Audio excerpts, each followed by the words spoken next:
This job is a chapter, not the whole book. Where you go next is built by what you do today. Welcome. This is Bar Manager's Notebook.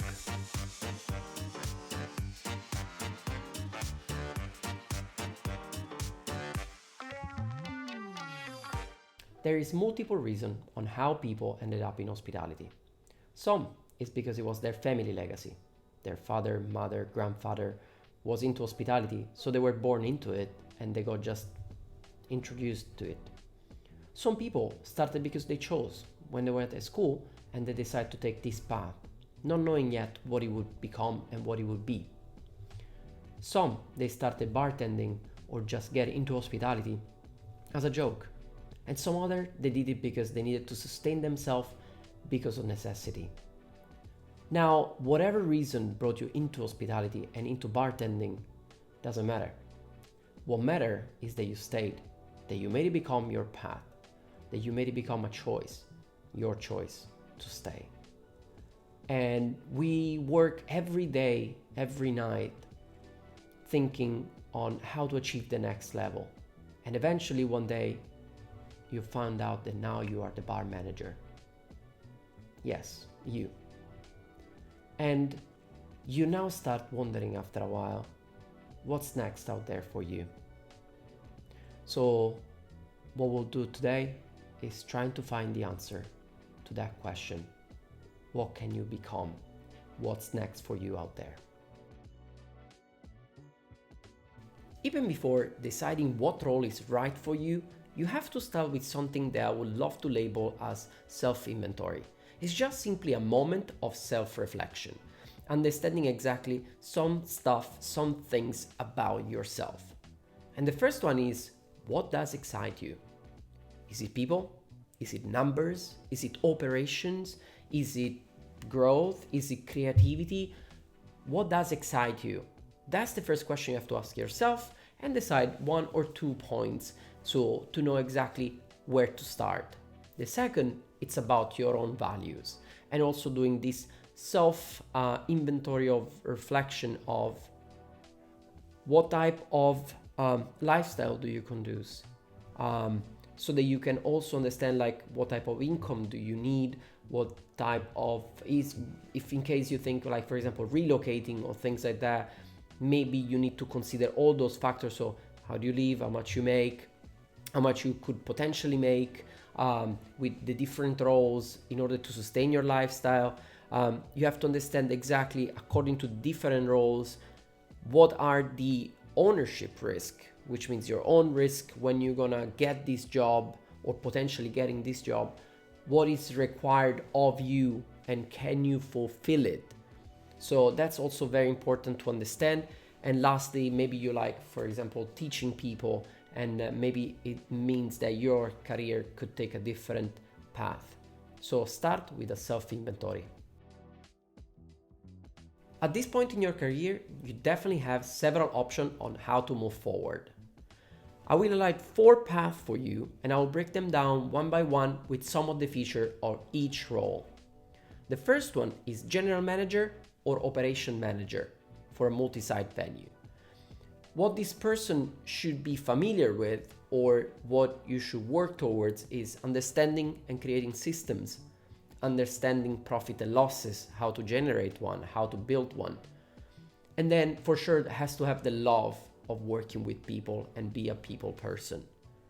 Number 2, beverage manager or beverage director. Independently if it's a individual venue or a multi-site venue, you need to be familiar on how to create menu, be a creative person, changes, create relationship with supplier, partnership, branding, and working obviously with other departments such as marketing. Number 3, ownership or partnership. Very difficult role sometimes to move into it because obviously you need to have an idea for a business, which is important obviously, or to, let's say, fuel ideas into a project. You need to have vision, capital, and resilience. Because when you own a place, you know, you can go through tough time and definitely will have, I would say, tough time before you get where you want to get. And then it's where you kick in vision and believing in the vision.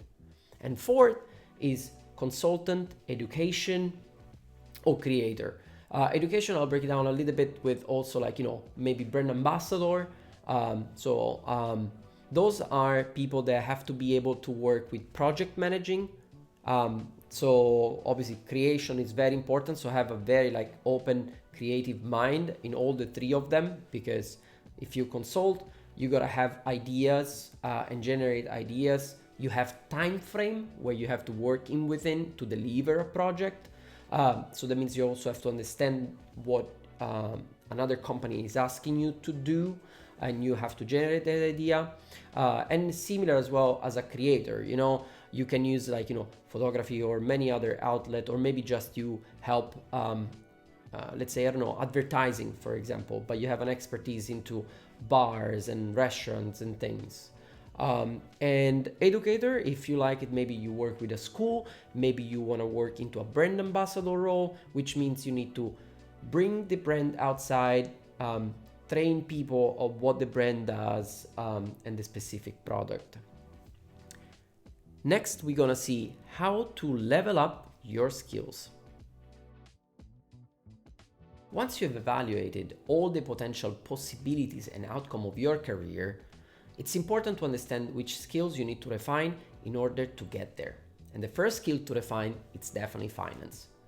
Finance and understanding profit and losses, or for short P&L, it's extremely important. P&L brings in all the voices of sales, or your cost, or your consumables, or your lease of equipment, or your venue rent. Anything that is an expenses or a profit, it will be in there for not only for the month, but for the whole year and the projection of it. There is a forecast, there is a budget in it, and it gives you a perspective of how or what is prospected and what you should do, and then you have to have the strategy on how to get there or how to contain some costs and things like that.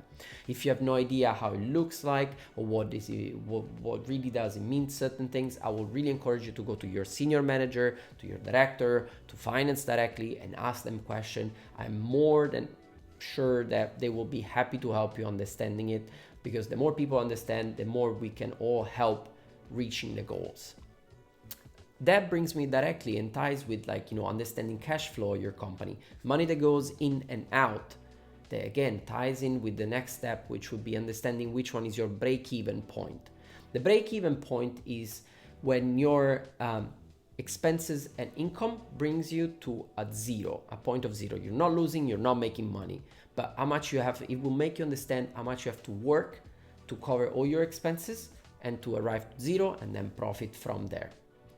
And lastly, it's very important to understand CapEx and ROI.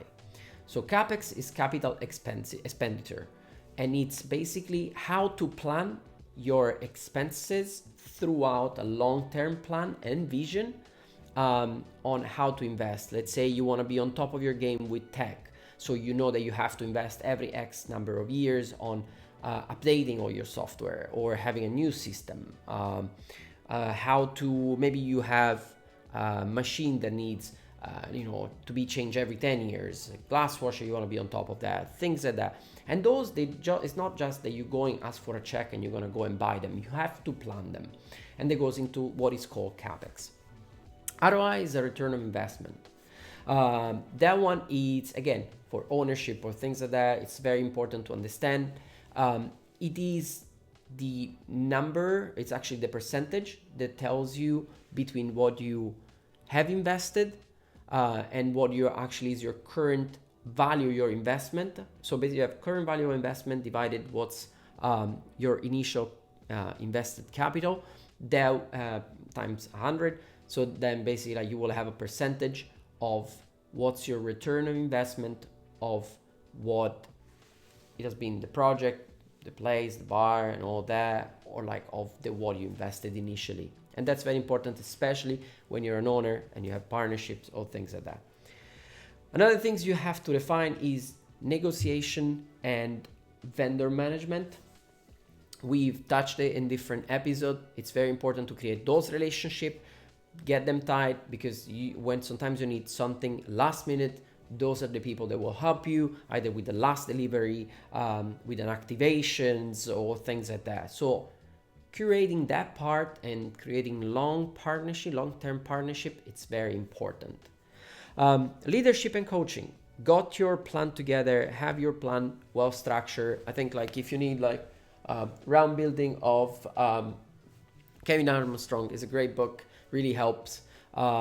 He was great with the Matchbar company, making a full manual, for example. Have a structure. We already discussed that. So again, more than happy to provide you more tools on it. But having this structure on how you want to do your, even creating your next line of manager, because if you leave that role, you want to create the next bar manager that will fill your shoes, for example. So, and understanding how can you do and coach and lead other people. Then you're gonna need to work on brands, storytelling, and that's what I encouraged you before to talk to marketing, liaise with them, create a story. You need to know, you have to create story. People wants to hear a story, wants to hear your story. Maybe not necessarily, 10 pages of a story of a cocktail, but they wanna be part of something, right?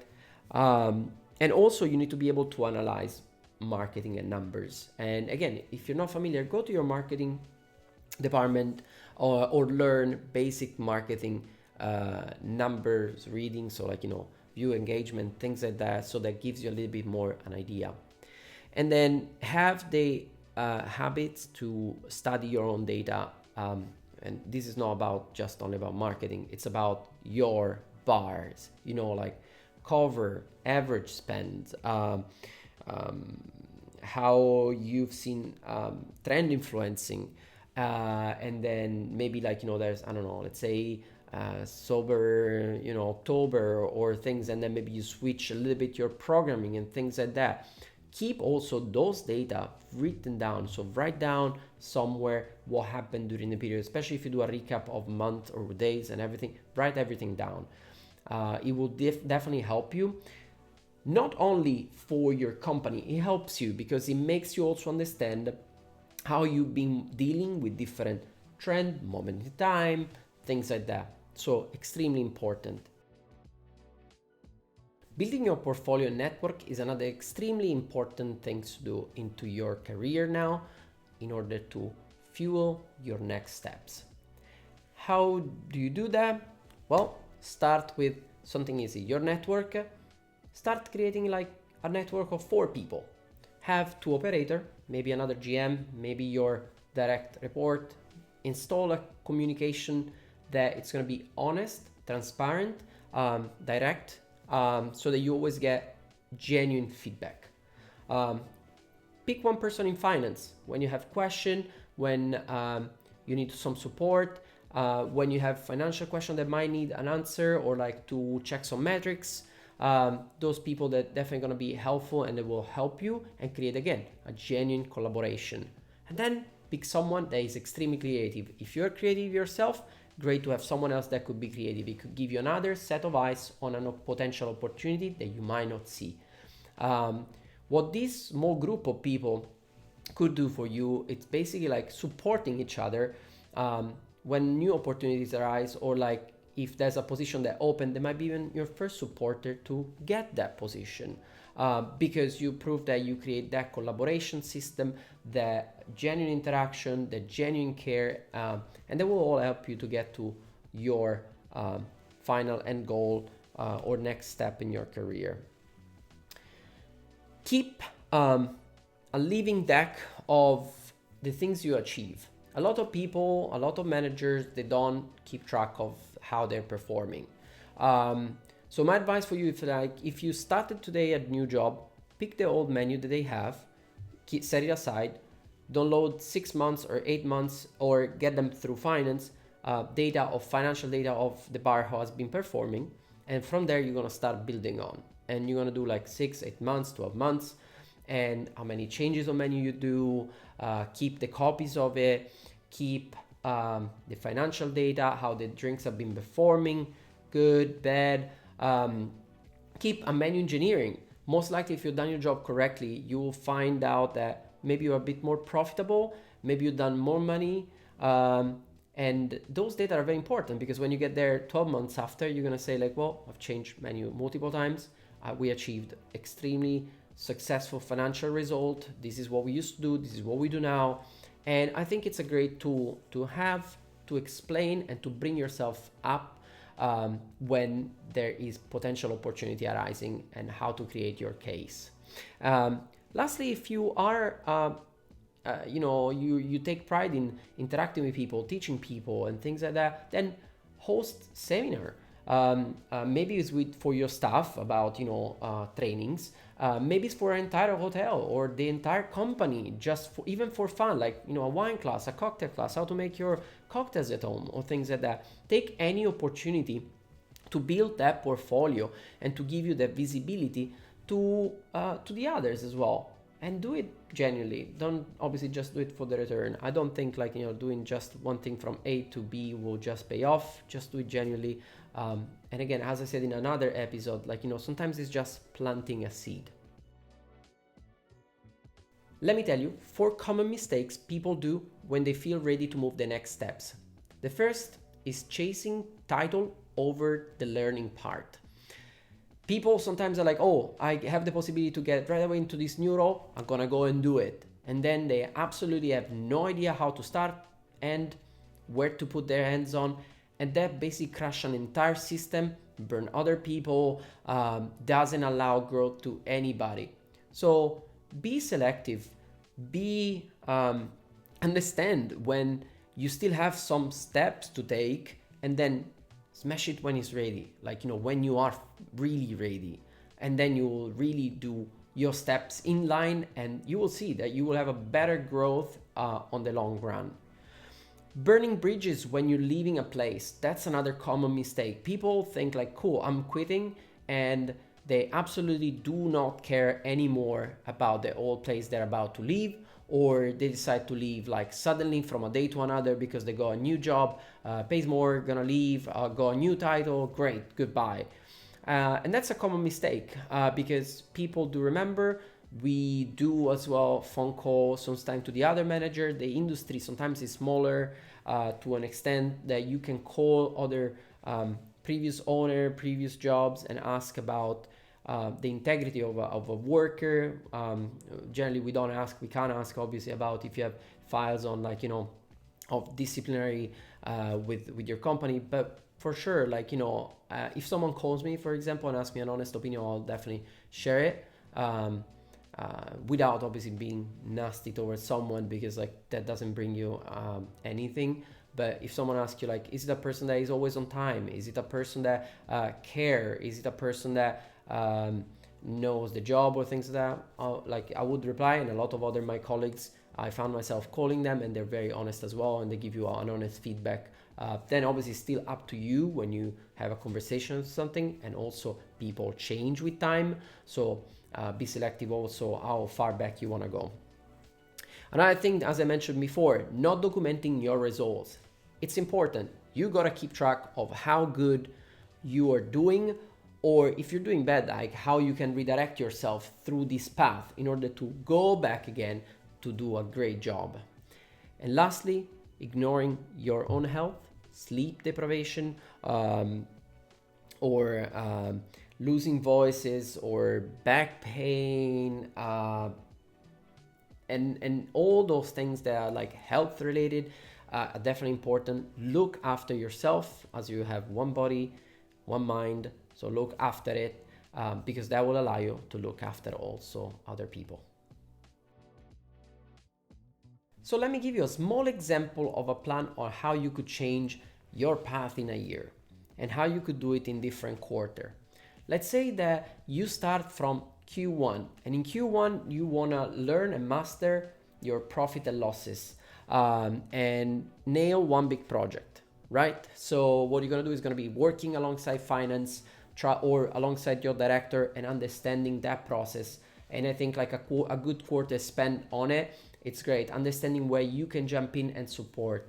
Giving you a basic example, maybe you can reduce inventory rather than buy a new one, and you're going to focus this quarter on really focusing and checking that maybe you're going to have less invoices and burning more of your stocks. that could be one thing for the first Q1. In Q2, you're gonna move into mentor a person and start, for example, a person that you think has great potential and you want to develop. Obviously, it takes more than a quarter. You have to continually doing, but you're gonna take it as a focus. So one-on-one detailing of where this person wants to go. Give them exact, clear direction indication on how this person can get to the next level. Tell them what you would love to see from the role. And that's a great thing to do. For example, in your Q2. Q3, another example, lead a new menu change. It's this quarter, you want to have the creativity involved, you want to involve your bartender, you want to put a new print on your menu, create the menu, create how it looks like, create all the recipes, create your menu engineering, create how much is the costing, source it correctly, work with your purchasing or yourself if you're purchasing as well directly, all those details together, and then launch the new menu. Q4, you are now after 9 months, 12 months that you work on to this thing. And again, this is a plan that you can expand on multiple quarters if you need more time and things like that. You're ready, you feel ready and confident, you achieve some result, and then you can talk freely to your director, like, oh, how can we move forward, prospect a new position that maybe doesn't exist, or just feeling ready to the next step, but you documented everything, so you actually have also proof that you've been doing a great job and you fulfill your job description and what is expected of you and even more. And again, if it's not that the place that will allow you, then yes, you should also look outside, again, with very honest conversation that like you feel ready for your next step, you fulfilled your job and you wanna move forward. Manage with purpose, lead with your heart, and build receipts for your growth.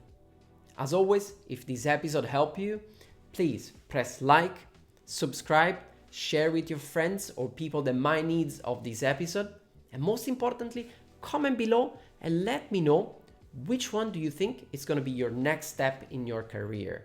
Or if there's others as well that I haven't mentioned, tell me your story. Thank you so much for watching. I'll see you in the next episode.